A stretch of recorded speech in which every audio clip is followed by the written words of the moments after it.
रस भरे राग नहीं अच्छे लगते, तो राजा को नृत्य नहीं अच्छा लगता, राजा को खटरस भोजन में रस नहीं आता, महाराज को नींद नहीं आती, क्योंकि मृत्यु की वेदना ऐसी है। मृत्यु का भय लगता है ना, और जब मृत्यु का भय लगेगा तभी वैराग होगा, तभी विराग होगा। एक बार एक संत महाराज जी थे, वो प्रतिदिन का उनका नियम था, भगवान का ध्यान करते थे।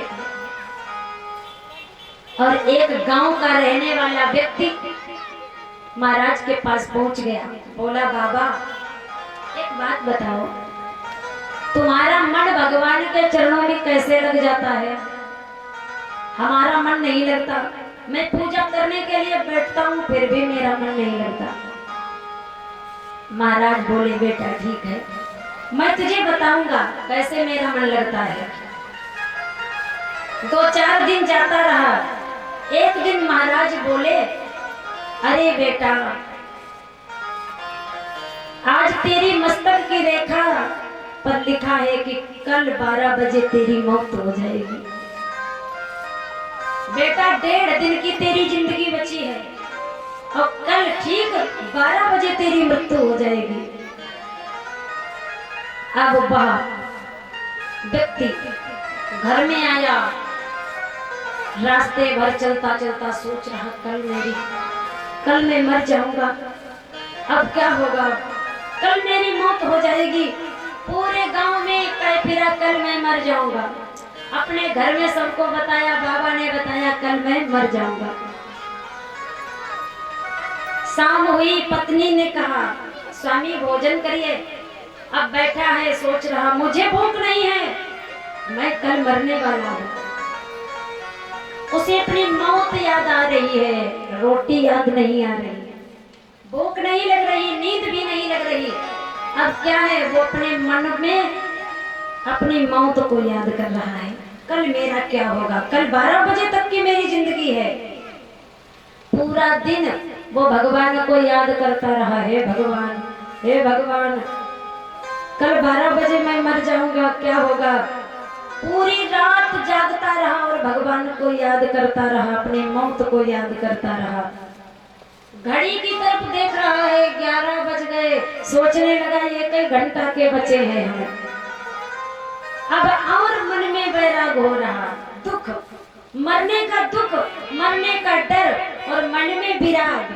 न खाने की वृत्ति हो रही, न खाने का मन कर रहा, न कहीं जाने का मन कर रहा, न अपने को सजाने का मन कर रहा है, किसी का मन नहीं, बस घड़ी को देख रहा है, कब 12 बजेंगे, कब मैं मर जाऊंगा।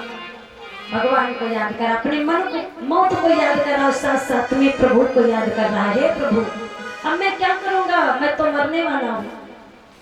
धीरे धीरे 12 बज गए, 12 बजे के बाद में 1 बज गया, और जब 1 बज गया तो जाकर के वो व्यक्ति संत के पास पहुंचा, बोला महाराज आज मेरा खूब मन लगा भगवान के चरणों में, खूब मन लगा भगवान के चरणों में। संत भगवान बोले क्यों? वो व्यक्ति कहने लगा मैंने पूरी रात भगवान की याद की, कोई बात नहीं आई, सिर्फ भगवान का ही नाम याद आया। कहने का तात्पर्य यही है, मन में विराग तभी आता है जब हम आप अपने मरने के बारे में सोचते हैं। परीक्षित महाराज को कभी वैराग नहीं हुआ।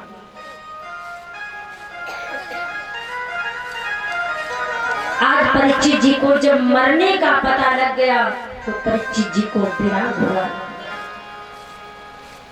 शरीर से वैराग नहीं होता है, मन से वैराग होता है। मन विरागी हो तभी समझो कि हम वैरागी हैं। परीक्षित महाराज ने घर त्याग दिया, राजसी ठाट बाट त्याग दिया और गंगा मैया के शरण में जाकर के बैठ गए। परीक्षित जी जो सुंदर पलंग पर सोने वाले थे वो आज बालू की रेती में बैठे हैं।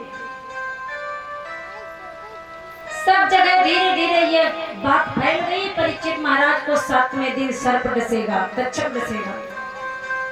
श्रृंगी ऋषि ने श्राप दिया है। महाराज को श्राप लगा। सब संत महात्मा चलने लगे, राजा के पास आते हैं, अपने अपने उपाय बताते हैं बचने का। सब संत महात्मा आए, पाराशर, व्यास, वशिष्ठ, विश्वामित्र, जमदग्नि, नारद, सारद, विशारद सब बैठे हुए। बड़े बड़े जटाधारी संत आए, धुरंधर संत आए। पर परीक्षित जी सबके हाथ जोड़ते हैं, सबसे अपनी विनय करते हैं और कहते हैं महाराज बताइए क्या 7 दिन में मुझे मुक्ति मिल जाएगी? 7वें दिन मेरी मौत आएगी, मैं क्या करूंगा? मैंने आज तक मरने की तैयारी नहीं की। मैं तो आज तक खाता रहा, सोता रहा, राज्य शासन चलाता रहा, रस भरे राग सुनता रहा, पर मरने की तैयारी नहीं की। मुझे कुछ मालूम नहीं मैं क्या करूं। जिसको जो मालूम था अपने अपने योग्यता के अनुसार संत महात्मा उन्हें मार्गदर्शन कराते हैं। इधर श्री सुखदेव मुनि महाराज जो शिव जी के अवतार हैं, सुखदेव जी तभी पधारते हैं जब भगवान का अनुशासन पाते हैं। प्रभु की आज्ञा से सुखदेव जी चलते हैं, जिधर जाते हैं बस उनकी दृष्टि ब्रह्म दृष्टि है। हम आप में इतना भेद है, हम आप में भेद है, हम आपकी दृष्टि में भेद है। सब कुछ जानते हैं, गाय को गाय कहेंगे, बैल नहीं कहेंगे,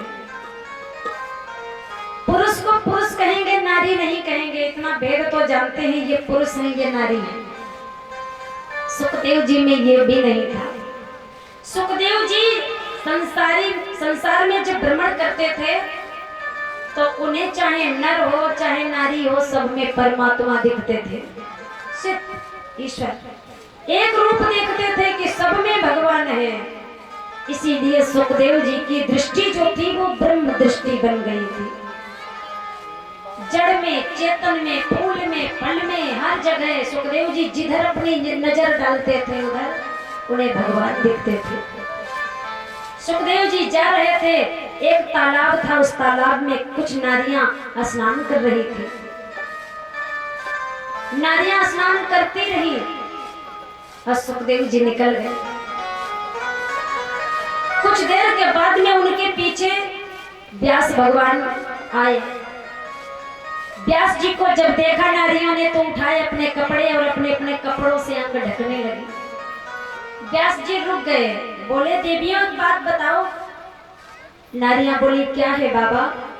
तो व्यास जी कहते हैं अभी अभी सुखदेव जी निकल गए, उनको देख करके तुमने अपने अंगों को नहीं ढका, और जब मैं आ रहा तो आपने मुझे देख करके अपने अंग क्यों ढक लिए? तो वो कहती है नारियां बाबा यही तो फर्क है, क्योंकि आप में इतना ही फर्क है। सुखदेव जी को तो इतना भी ज्ञान नहीं है नर क्या है और नारी क्या है। आप में तो इतना भेदभाव है, आप जानते हैं कि हम नारी हैं, पर सुखदेव जी ये भी नहीं जानते हैं ये नारी है। उनकी दृष्टि ब्रह्म दृष्टि है, वो तो सब में ईश्वर दर्शन करते हैं। सब में ईश्वर का दर्शन करने वाला व्यक्ति सच्चा वैष्णव ईश्वर रूप होता है। सुखदेव जी भगवान की आज्ञा के बिना कहीं नहीं जाते थे।